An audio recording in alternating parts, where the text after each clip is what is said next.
সহিহুল জামি 1077 নম্বর বর্ণনা।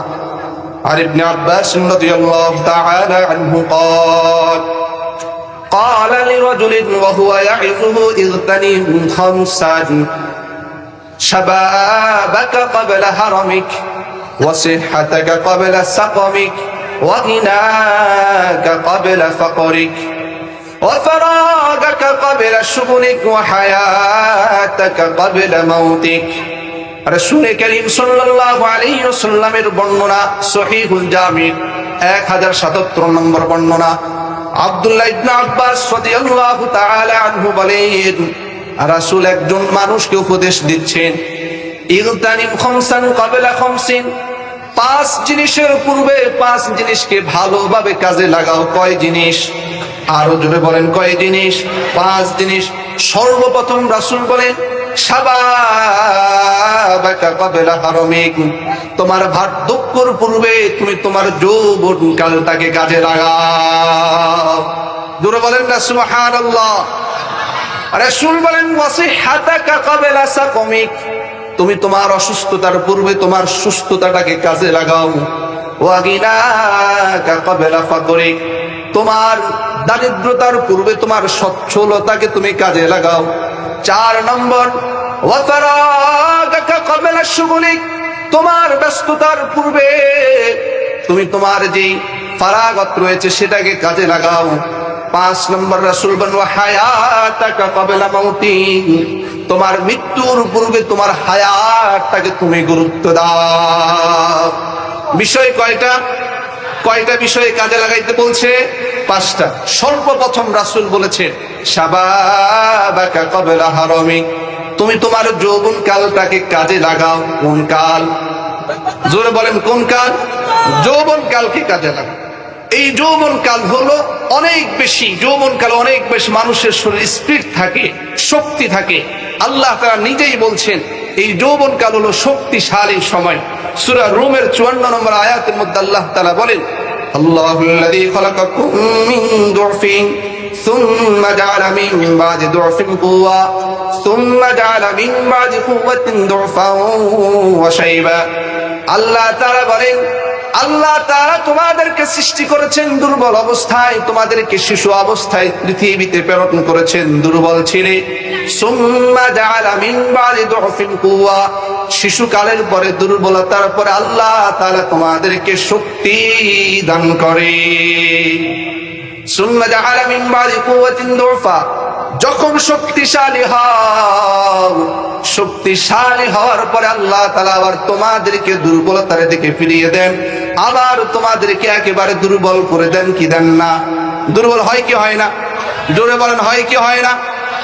আজকের যুবকরা শাবাবাকা ক্বাবলা হারামিক, বার্ধক্যের পূর্ব যৌবন কালকে কাজে লাগায়, কাজে লাগায়, কাজে লাগায় না, বরং কি বলে যে আমার হায়াত তো আছে, আমি 40-এর পরে মারা যাব, আমি 50-এর পরে মারা যাব, আমি 60-এর ঊর্ধ্বে গেলে মারা যাব, এখন একটু দুনিয়ার খেল তামাশা করে যাই, কোনো নো টেনশন দু করতে। বিষয়টা কি এমন নাকি অন্য কিছু? এমনই তো না। আমরা মনে করি যে আমি 60 বছর 50 বছর পরে ইবাদত করব, এখন ইবাদত করব না। কিন্তু যৌবন কাল থাকতেও তো অনেক যুবক মারা যায়, কি যায় না? অনেক শিশু এখনো যৌবন কালে পৌঁছে নাই, মারা যায় কি যায় না?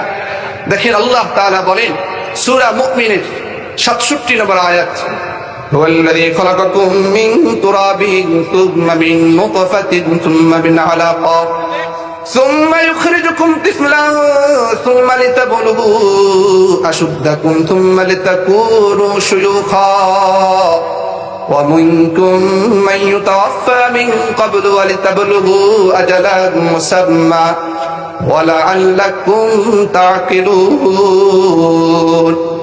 আল্লাহ তাআলা বলেন, হুয়াল্লাযী খালাকাকুম মিন তুরাব, তিনি তোমাদেরকে মাটি থেকে সৃষ্টি করে। কি থেকে সৃষ্টি করে? কি থেকে সৃষ্টি করে? মাটি থেকে। সুম্মা মিন নুতফা, এক ফোঁটা নুতফা থেকে, এক ফোঁটা বীর্য থেকে আল্লাহ তাআলা মানুষকে সৃষ্টি করেন। কথা ঠিক কিনা? আল্লাহ তাআলা বলেন, সুম্মা মিন আলাকাতিন, পরে মানুষকে আমি জমাটবদ্ধ রক্ত দিয়ে সৃষ্টি করি, রক্ত থেকে সৃষ্টি করি। সুম্মা খালাকাকুম মিন নুতফা, দুনিয়াতে আমি তাকে শিশুরূপে দুর্বল করে শিশুরূপে পৃথিবীতে গমন করাই। এরপর আল্লাহ তাআলা বলেন সুম্মা লিতাবলুগু আশুদ্দাকুম সুম্মা লিতাকুনু শুয়ুখা, ক্রমান্বয়ে আমি ওই শিশুটাকে যৌবন কালে পদার্পণ করিয়ে থাকি। আল্লাহ তাআলা বলেন সুম্মা লিতাকুনু শুয়ুখা, যৌবন কালের পরে তার বার্ধক্য আসে। এরপর আল্লাহ তাআলা বলেন ওয়া মিনকুম মান ইউতাওয়াফা মিন ক্বাবলু, তবে অনেকে মনে করে বার্ধক্য হওয়ার পূর্বে মারা যাবে না। আল্লাহ তাআলা বলেন ওয়া মিনকুম মান ইউতাওয়াফা মিন ক্বাবলু, এটার পূর্বেই অনেক আছে যৌবন কাল আসার আগেই মারা যায়, অনেক আছে বার্ধক্য আসার আগে মারা যায়। আমাদের সমাজে অনেক যুবক মারা যায় কি যায় না? আল্লাহ আয়াতে বলছেন ও যুবক, তুমি বার্ধক্য, তুমি বৃদ্ধ অবস্থা পাবে এটা সুনিশ্চিত নয়, এটা সুনিশ্চিত নয়। ও যুবক, তুমি তোমার যৌবন কালটাকে কাজে লাগাও। শাবাবাকা ক্বাবলা হারামিক, অতএব তোমার যৌবন কাল হারিয়ে যাওয়ার পূর্বে তুমি তোমার যৌবন কালকে কাজে লাগাও। কি লাগাও? কাজে লাগাও। দুনিয়ার মানুষ যৌবন কালকে কাজে লাগায়, তবে দুনিয়ার জন্য। কিসের জন্য? দুনিয়ার জন্য। যেমন একটা বিষয় বুঝেন খুব ভালো করে, একটা যুবক যখন 25 বছর 30 বছর অতিক্রম হয়, তার মাথায় আসে যে আমি 50 বছর আর ইনকাম করতে পারবো না, আমাকে এখন অনেক টাকা ইনকাম করতে হবে যাতে করে আমি 50 বছর পরে বসে বসে খেতে পারি। ঠিক কিনা? আপনারা বলেন ঠিক কিনা? কিন্তু তাকে দুনিয়া আখিরাত সম্পর্কে সে চিন্তা করে কি, আমি 50 বছর পরে আখিরাত কামাই করব। আচ্ছা, একজন মানুষ যখন দুনিয়া সম্পর্কে চিন্তা করে যে আমি 50 বছর পরে দুনিয়া ভালোভাবে কামাইতে পারবো না, এই জন্য এখন যৌবন, এখন শক্তি আছে, এখনই আমি দুনিয়া কামাতে হবে, তাহলে ওই মানুষটা কেন বুঝে না যে আমি 50 বছর ঊর্ধ্বে গেলে আমি আর দুনিয়াকে যেভাবে কামাইতে পারবো না, ঠিক অনুরূপ আখিরাতকেও সেভাবে কামাইতে পারবো না। কিন্তু বুঝে কি? দুনিয়াকে বুঝছে, আখিরাত আমরা বুঝি নাই। এই জন্য আল্লাহ তাআলা রাসূল তিরমিজি শরীফের 2459 নম্বর হাদিসের মধ্যে বলেছেন, ক্বালা রাসূলুল্লাহ সাল্লাল্লাহু আলাইহি ওয়াসাল্লাম আল কাইয়িসু মান দানা নাফসাহু ওয়া আমিলা লিমা বা'দাল মাউত ওয়াল আজিজু মান আতবা'a নাফসাহু হাওয়াহা ওয়া তামান্না আলাল্লাহ। রাসূল করিম সাল্লাল্লাহু আলাইহি ওয়াসাল্লাম বলেন আল কাইয়িসু মান দান, প্রকৃত জ্ঞানী ব্যক্তি হলো ওই ব্যক্তি যেই ব্যক্তি দুনিয়ায় থাকাকালীন মৃত্যুর উপরে কি আমল প্রেরণ করবে, মৃত্যুর পরের জন্য যেই ব্যক্তি আমল করে ওই ব্যক্তি হলো প্রকৃত জ্ঞানী। ওয়াল আজিজু মান আতবা'a নাফসাহু হাওয়াহা ওয়া তামান্না আলাল্লাহ। আর আল্লাহর রাসূল বলেন দুনিয়ার মধ্যে সবচেয়ে অজ্ঞ ওই ব্যক্তি যে দুনিয়া কামায় আখিরাত কামায় না, ওই ব্যক্তি হলো অজ্ঞ। ওই ব্যক্তি কি? আরো জোরে বলেন কি? অজ্ঞ। আর যেই ব্যক্তি দুনিয়াও কামায় আখিরাতের কামাও, সে হলো শ্রেষ্ঠ জ্ঞানী ব্যক্তি। সুবহানাল্লাহ। এবার বলেন, যারা 25 থেকে 50 বছর পর্যন্ত শুধু দুনিয়ার পিছনে ছুটে, শুধু দুনিয়া দুনিয়া করে, তারা কি প্রকৃত জ্ঞানী নাকি অজ্ঞ? আরো জোরে বলেন, অজ্ঞ। এই যৌবন কালে আপনি দুনিয়া কামান, আখিরাত কামাবেন 50 পরে, আপনি 50 আগে মারাওতে যেতে পারেন। হতে পারে না? হতে পারে কি পারে না? 50 বছর পরে মানুষ 10 বছর 20 বছর বেশি বাঁচবে না। সেই সময়টাকে সোনালী যুগ করার জন্য যৌবন কালকে অতিক্রম করছি, কিন্তু আখিরাতে অনন্ত অসীম কাল, সেই কালকে সাজানোর জন্য আমাদের ভিতরে কোনো ফিকির আছে? কোনো ফিকির নাই। আজকের যুব সমাজ একেবারে অধপতন। আজকের যুব সমাজ গাঁজা, ইয়াবা, মদ, প্রেম, প্রীতি, জিনা, ব্যভিচার সব কিছুর মধ্যে লিপ্ত। ঠিক কিনা ভাই? শুধু তাই না, যুবকরা জিনা, ব্যভিচার, পর্নোগ্রাফি, ভিডিও পর্যন্ত, এটা যে তাদের জন্য হারাম, এটা যে দেখা যাবে না, এটা যে একটা মুসলিমের কৃষ্টি কালচার না, মুসলিম আজ সেটা ভুলে গিয়েছে। মুসলিম আজকে সেটা ভুলে গিয়েছে, মুসলিম যুব সমাজ সেটা ভুলে গিয়েছে। অথচ এই যৌবন কালের কি দাম, কি মূল্য, আল্লাহ রাসূল সাল্লাল্লাহু আলাইহি ওয়াসাল্লাম বলেন তিরমিজি শরীফের 2416 নম্বর বর্ণনা, ক্বালা রাসূলুল্লাহ সাল্লাল্লাহু আলাইহি ওয়াসাল্লাম লা তাযুলু কদম ইবনি আদম ইয়াওমাল কিয়ামাতি মিন ইনদি রাব্বিহি হাত্তা ইউসআল আন খামরিন আন উমরিহি ফীমা আফনা। রাসূল করিম সাল্লাল্লাহু আলাইহি ওয়াসাল্লাম বলেন, কিয়ামতের ময়দানে কোন মানুষ আল্লাহর সামনে থেকে 5টি প্রশ্নের উত্তর না দিয়ে পা নাড়াতে পারবে না। কয়টা প্রশ্ন? আরো জোরে বলেন কয়টা? আরো জোরে বলেন কয়টা? সকলে হাত দেখান, কয়টা? আরো জোরে বলেন কয়টা? আরো জোরে কয়টা? এই 5টা শুনলে আমল করার চেষ্টা করবেন, পারবেন ইনশাআল্লাহ? কিয়ামতের ময়দানে কেউ এই 5টা প্রশ্নের উত্তর না দিয়ে আল্লাহর সামনে থেকে এক কদমও নাড়াতে পারবে না। সেই 5টা প্রশ্নের উত্তর কি? কান পেতে শুনেন। 1 নম্বর, রাসূল বলেন ওয়ান উমরিহি ফীমা আফনা, তোমার হায়াতটাকে তুমি কিভাবে অতিবাহিত করেছ?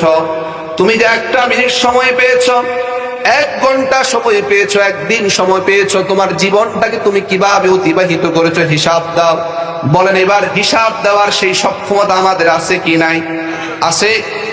2 নম্বর প্রশ্ন হলো ওয়ান শাবাবিহি ফীমা আবলা, যৌবন কালটাকে কিভাবে অতিবাহিত করেছ হিসাব দাও। যৌবন কালে মোবাইল নিয়েছ, কত কিছু দেখে ফেলেছ, নিজের জীবন যৌবন শেষ করে ফেলেছ। যৌবন কালে সিগারেট খাচ্ছ, এটাকে স্মার্টনেস ভাবছ। যৌবন কালে মদ খাচ্ছ, গাঁজা খাচ্ছ, ইয়াবা খাচ্ছ। ওয়ান শাবাবিহি ফীমা আবলা, যৌবন কাল কিভাবে অতিবাহিত করেছো হিসাব দাও। এবার আমরা এখানে যুবক যারা রয়েছি, আজকে রাত্রে যদি মারা যায়, আজকে রাত্রে মারা যাওয়ার পরে আমরা সুন্দর ভালো হিসাব দেওয়ার সেই সুযোগ আছে? আছে? আমরা সে আমল করি? যুবক ভাইরা কথা বলেন, আমরা সে ধরনের আমল করি? রাসূল বলেন 3 নম্বর প্রশ্ন হবে ওয়া মালিহি মিন আইনা ইকতাসাবাহু, কোন পর্যায়ে কি মাধ্যমে কিসের মাধ্যমে তুমি অর্থ উপার্জন করেছ? সুদ খেয়ে অর্থ উপার্জন করেছ নাকি ঘুষ দিয়ে অর্থ উপার্জন করেছ? কি দিয়ে অর্থ উপার্জন করেছো দেখাও দেখাও। এরপরে 4 নম্বর হলো ওয়া ফীমা আনফাকাহু, অর্থ যে উপার্জন করেছো এটা ব্যয় করেছো কিভাবে? ব্যয় করেছো কিভাবে? রাসূল বলেন 5 নম্বর হলো ওয়া মাযা আমিলা ফীমা আলিমা, যা জেনেছো তার উপর আমল করেছো। যা জেনেছো তার উপর কি আমল করা হয়েছে? কয়টা প্রশ্ন? 5টা। 1 নম্বর কি? হায়াত কিভাবে অতিবাহিত করেছো। 2 নম্বর যৌবনকাল কিভাবে অতিবাহিত করেছো। 3 নম্বর সম্পদ কিভাবে উপার্জন করেছো। 4 নম্বর সম্পদ কিভাবে ব্যয় করেছো। 5 নম্বর যা জেনেছো তার উপর আমল করেছো কিনা। এবার বলেন এই 5টার সৎ উত্তর দেওয়ার সেই সৎ সাহস কি আমাদের আছে? আরো জোরে বলেন না, আছে? আচ্ছা, এখানে একটা প্রশ্ন হুজুর আপনাদের যাচ্ছে কিনা আমি জানি না, যে হায়াতের প্রশ্ন করা হবে, জীবন কিভাবে অতিবাহিত করেছো, আবার এটা কেন প্রশ্ন করা হবে যে যৌবনকাল কিভাবে অতিবাহিত করছে? হায়াত কিভাবে অতিবাহিত করছে এই কথার ভিতরে তো যৌবনকাল আসে না? আসে কি আসে না? জোরে বলেন না, আসে কি আসে না? দেখেন আমি আপনাদেরকে মিসাল দিয়ে বোঝাই। ধরেন উদারহাট মারামারি হয়েছে। কি হয়েছে? মারামারি হয়েছে। 20 জনের নামে মামলা হয়েছে। কয়জন? 20 জন। 1 2 3 4 5 এরকম 20 জন। থানা থেকে বলা হয়েছে 20 জনকে ধরে নিয়ে আসো। 20 জনকে নিয়ে যাওয়ার পরে বলতেছে 5 নম্বর টাকা আনা হয়েছে কিনা। থানার ওসি বলছে হ্যাঁ আমি 20 জনকে নিয়ে আসছি। বলা হয়েছে 5 নম্বরকে আনা হয়েছে। যে আনা হয়েছে ভালো করে দেখো 5 নম্বর টাকা আনা হয়েছে কিনা। আনা হয়েছে। কেন? কারণ 5 নম্বরটা হলো মূল খুনি। 5 নম্বরটা হলো কি? মূল খুনি। ঠিক কোনো লোক দেখবেন বলবো যে ভাই আপনাদের পরিবারের সবার দাওয়াত, আমার ওই অনুষ্ঠানে আসতে হবে, কিন্তু যাওয়ার পরে বলে আপনার বড় ছেলে আসছে তো? আসছে তো। কেন? তার কাছে ওই বড় ছেলে ওই 5 নম্বর খুনি, এটা খুবই গুরুত্বপূর্ণ। তার পুরা মূল মাকসাদ হলো ওই সময়টা যদি ঠিক হয়ে যায় সব ঠিক। এই জন্য হায়াতের মধ্যে থেকে সবচেয়ে গুরুত্বপূর্ণ সময়টা হলো যৌবনকাল। কোন কাল? আরো জোরে বলেন। কিন্তু আজকের আমাদের এই সমাজে যুবকরা কত পার্সেন্ট নামাজ, কত পার্সেন্ট আল্লাহওয়ালা, কত পার্সেন্ট সিগারেট মুক্ত, কত পার্সেন্ট সিনেমা মুক্ত, কত পার্সেন্ট পর্নোগ্রাফি ভিডিও দেখা থেকে মুক্ত, কত পার্সেন্ট আমাদের যুবকরা ইসলামী রাষ্ট্র ব্যবস্থা চাইবে কত পার্সেন্ট? নাই, 10% খুঁজে পাওয়া যায়। আমি ভুল বলছি? আমাদের সমাজের যুবকরা যদি সৎ হয়ে যায়, পুরা সমাজটা সৎ হয়ে যাবে। আমাদের সমাজের যুবকরা যদি আদর্শিক হয়ে যায়, পুরা সমাজটাই আদর্শিক হবে, ঠিক কিনা? এই জন্য যুবক ভাইরা, আজকের যুবকদের যে অধপতন, 4টা অধপতন আপনাদের সাথে শেয়ার করবো। কয়টা? 4টা। প্রিয় যুবক ভাইরা, এই 4টা অধপতন আজকে থেকে আমল করার নিয়তে শুনতে পারবেন ইনশাআল্লাহ? আরো যারা বলেন ইনশাআল্লাহ। এর আগে একটা হাদিস আপনাদেরকে শুনে, মুসনাদ আহমদের 17,371 নম্বর বর্ণনা। قال رسول الله صلى الله عليه وسلم إن الله لا يعجب من الشاب الذي ليست له صبوة। রাসূল করিম সাল্লাল্লাহু আলাইহি ওয়াসাল্লাম বলেন, নিশ্চয় আল্লাহ তাআলা ওই যুবকের উপরে সন্তুষ্ট হয় যে যুবক যৌবনকালে মন্দ চাহিদার প্রতি আসক্ত থাকে না, খেলাধুলা, প্রেম প্রীতি, মদ গাঁজা ইয়াবার প্রতি আসক্তি থাকে না। ওই যুবকের প্রতি সরাসরি আল্লাহ তাআলা সন্তুষ্ট হয়ে যায়। বুখারী শরীফের 1423 নম্বর বর্ণনা। قال رسول الله صلى الله عليه وسلم سبعة يظلهم الله تعالى في ظله يوم لا ظل إلا ظله إمام عادل وشاب نشأ في عبادة الله। কাল হাসর ময়দানে যখন পুরা দুনিয়ার মানুষ ছুটাছুটি করবে, শুধু কেবলমাত্র 7 শ্রেণীর মানুষ আশ্রয় আল্লাহ তাআলার যে ছায়া রয়েছে, যে আরশে আজিমের ছায়া রয়েছে, ওই আরশে আজিমের ছায়া তলে কেবলমাত্র 7 শ্রেণীর মানুষ ছায়া পাবে। তার মধ্যে 1 নম্বর হলো ইমামুন আদিলুন, 2 নম্বর হলো ওয়াশাবুন নাশা ফি ইবাদাতিল্লাহ, যারা আল্লাহর বান্দা যৌবনকালে যুবকটা, তারা যে যৌবন রয়েছে, যৌবন কালকে আল্লাহ তাআলার ইবাদতের মধ্যে কাটিয়েছে, আল্লাহ তাআলা কাল হাসরের ময়দানে তাদেরকে আরশে আজিমের ছায়া তলে আশ্রয় দিয়ে দিবে।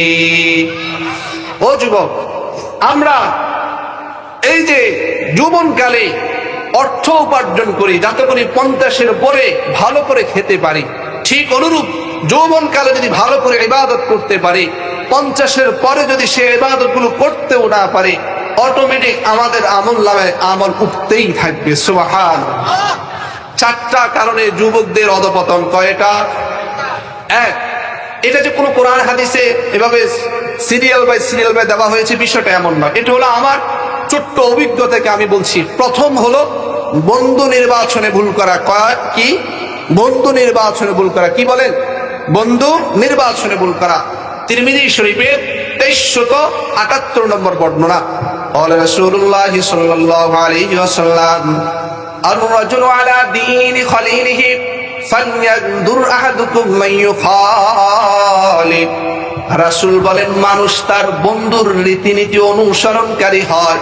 মানুষ তার বন্ধুর রীতিনীতি অনুসরণকারী হয়। ফালইয়ানজুর আহাদুকুম মান ইউখালিফ। এই জন্য তোমাদের জন্য উচিত হলো বন্ধু নির্বাচন করার ক্ষেত্রে খেয়াল করা, কেমন বন্ধু তুমি নির্বাচন করছো। আজকের এখানে যেই যুবকরা আছেন, আপনারা চিন্তা করেন, যেই যুবকটা সিগারেট খায়, তার প্রথম ইতিহাস হলো কোন বন্ধুর সাথে দুষ্টামি করা, সিগারেট খাওয়া শুরু করছে, ঠিক কিনা? যেই যুবকটা পর্নোগ্রাফি ভিডিও দেখে, তার প্রথম ইতিহাস হলো কোন বন্ধুর সাথে শেয়ার করে এমনটা হয়েছে। যেই ছেলেটা গাঁজা খায়, আপনি তার ইতিহাস খুঁজে দেখেন, সর্বপ্রথম তার কোন বন্ধুর এক পাল্লায় পড়ে গাঁজা খায়, ঠিক কিনা? যেই ছেলেটা প্রেম প্রীতির মধ্যে আসক্ত হয়েছে, আপনি দেখেন, ঘুরে দেখেন, বা আমরা এখানে যারা আছি চিন্তা করে দেখি, আমি আমার বন্ধুর কারণে এমনটা করছি। যেই ছেলেটা সিনেমা হলে গেছে, তাকে জিজ্ঞেস করেন সর্বপ্রথম কিভাবে গিয়েছে, সে বলবে তার বন্ধুর পাল্লায় পড়ে গিয়েছে। অতএব যতগুলো অধপতন হয়, তার মধ্যে 1 নম্বর অন্যতম হলো বন্ধু নির্বাচনে ভুল করা, ঠিক কিনা? দেখেন সূরা ফুরকানের মধ্যে 27 এবং 28 নম্বর আয়াতের মধ্যে আল্লাহ তাআলা বলেন, আমার সময় খুবই সংক্ষিপ্ত, এতটুকু ঘটনা বলার সুযোগ নাই। আল্লাহ তাআলা বলেন, ইয়া ওয়াইলাতা লাইতানি লাম আত্তাখিদ ফুলানান খলিলা। কাল কিয়ামতের ময়দানে মানুষ আফসোস করবে আর পরিতাপ করবে, হায় আমি অমুককে যদি বন্ধু রূপে গ্রহণ না করতাম আজকে আমাকে জাহান্নামে যেতে হতো না।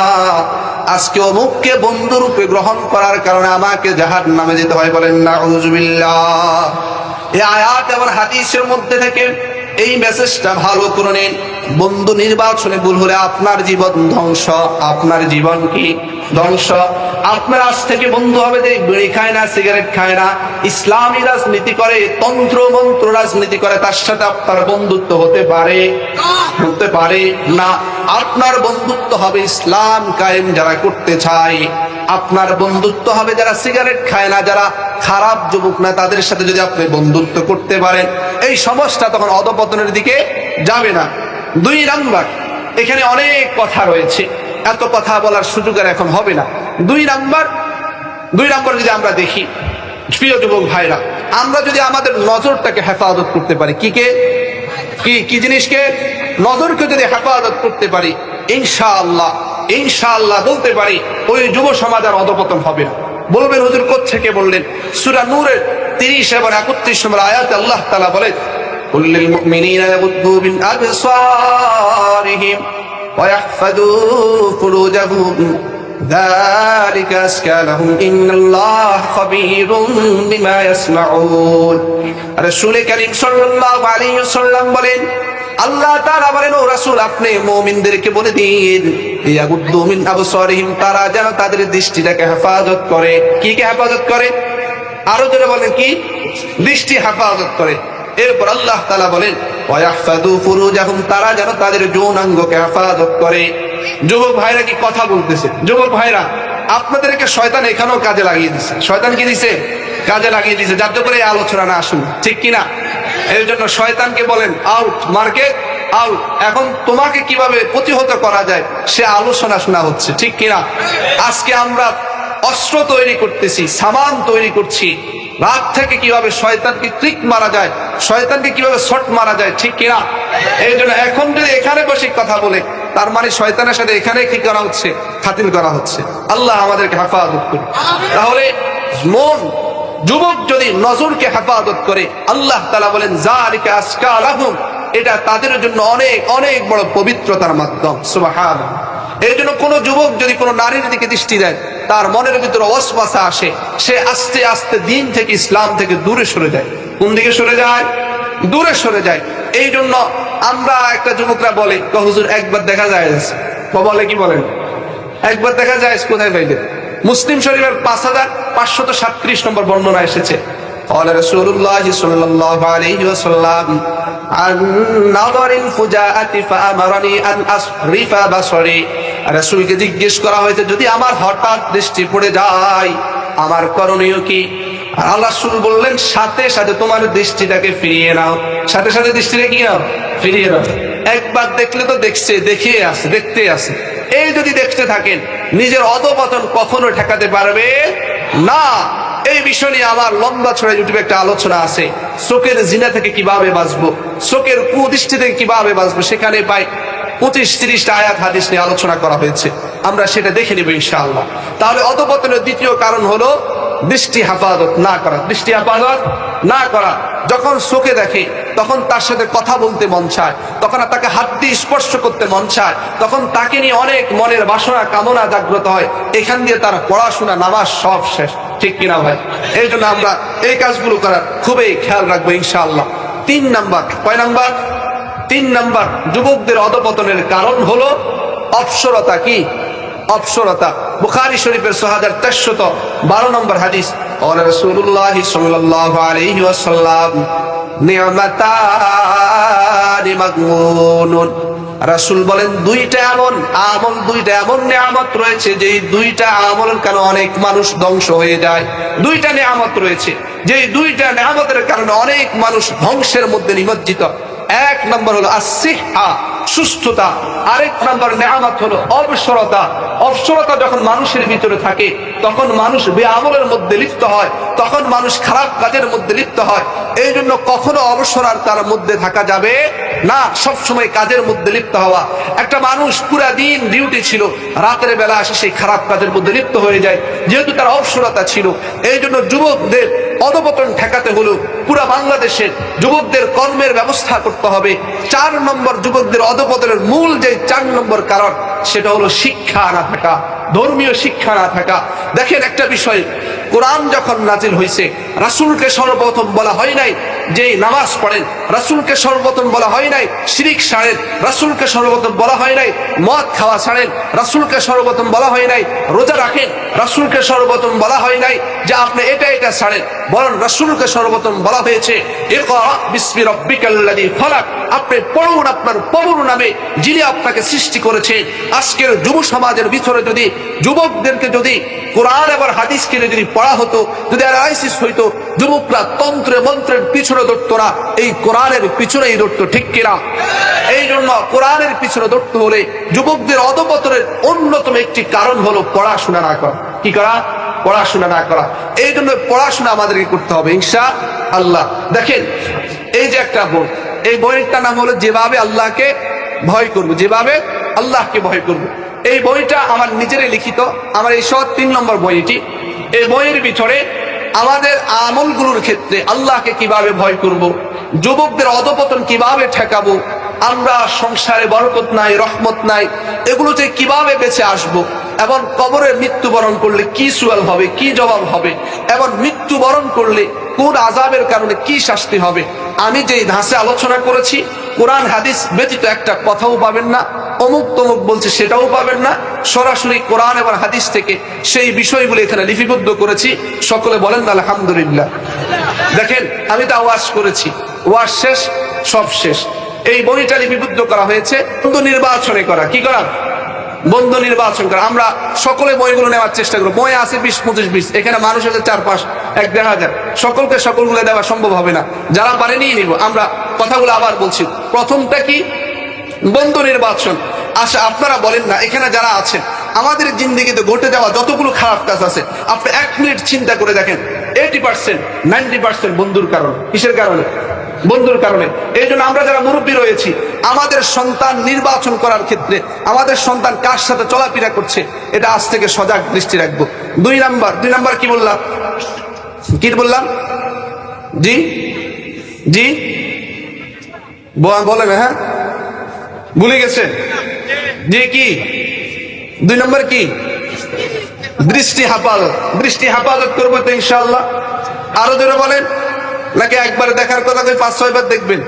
হঠাৎ দৃষ্টি পড়ে যাওয়ার একটা সুরত, কিন্তু এটা ভয়ানক একজন মানুষকে ধ্বংস করার জন্য। এই জন্য হঠাৎ দৃষ্টি থেকে এটা থেকে বেঁচে থাকবো। 3 নাম্বার। কয় নাম্বার? 3 নাম্বার। 3 নাম্বার কি বললাম? অবসরতায় না থাকা, অবসর না থাকা, অবসর না থাকা। এই জন্য আমরা অবসর থাকবো না। কি থাকবো না? অবসর থাকবো না। 4 নম্বর কি বললাম? জি 5 নম্বর কি বললাম? কোরআন বেশি পড়া। কোরআন কি পড়া? বেশি পড়া। কোরআন বেশি পড়া। এই জন্য 4টা কাজ আজ থেকে আমি আমার সন্তানকে কাজে লাগাবো, ভিতরে যাবে। আমরা কয়টা বিষয়? জোরে বলেন না, আরো জোরে বলেন। 4টা।